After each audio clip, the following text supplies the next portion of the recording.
Сәлеметсіңдер ме оқушылар? Бүгінгі сабағымыздың тақырыбы Continue циклін басқару.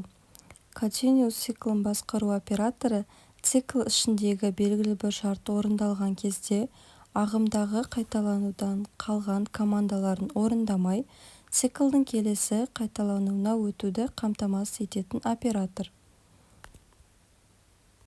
Continue операторы for және while циклдерінде қолданылады. Ол қажетсіз әрекеттерді өткізіп жіберуге мүмкіндік береді.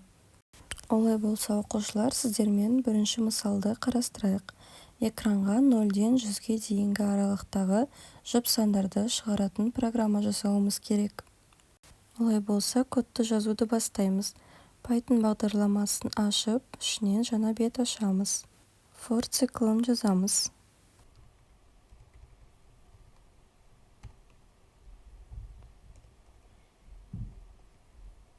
Енді шарт қоямыз.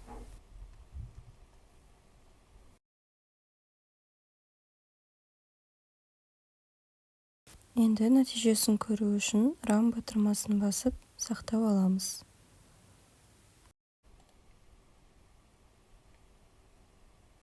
Мінекей экранда 0-ден 100-ге дейінгі жұп сандар аралығы пайда болды.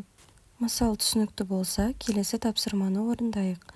Берілген программа фрагменттерінің орындалу нәтижелері қандай болатынын анықтап көрейік.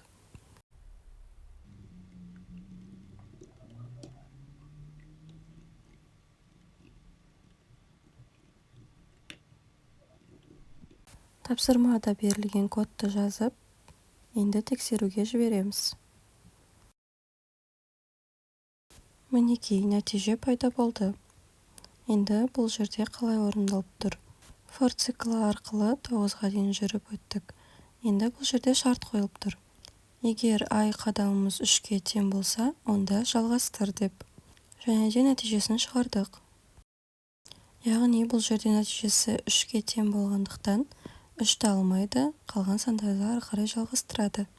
Сонымен оқушылар, қорытындылай келе, Continue циклі белгілі бір қадамды өткізіп жіберіп, келесі қайталануға өтуді жүзеге асыратын оператор болып табылады. Бүгінгі видеосабақта көрсетілген мысалдарға қарай отырып, өздеріңіз практикалық жұмыстарды жасап көріңіздер. Назарларыңызға рахмет. Сау болыңыздар.